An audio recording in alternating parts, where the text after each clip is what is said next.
Malaysia bukan sekadar indah dan unik, tapi ada tempat-tempat misteri yang penuh cerita pelik dan seram. Berani nak tahu?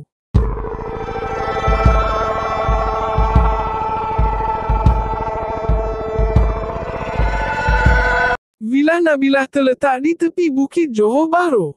Ia pernah dikaitkan dengan kehilangan pelajar.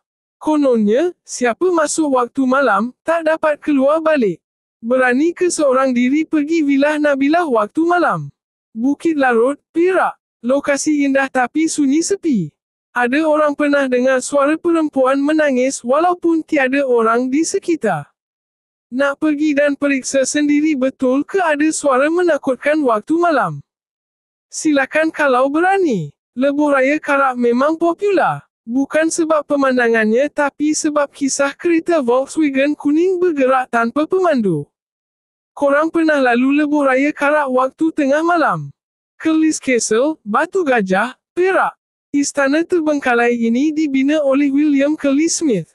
Kata orang, ada roh dia yang masih berkeliaran.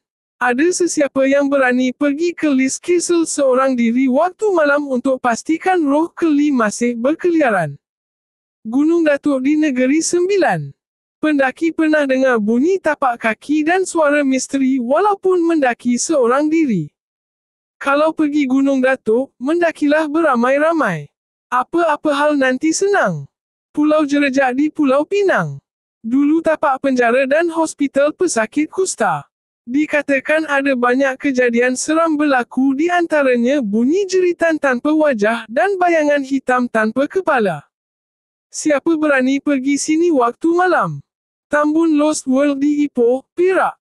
Sebelum ada Sunway Lost World of Tambun, dulu kawasan ini adalah zon panas dan penuh misteri. Menarik tak tempat-tempat tersebut?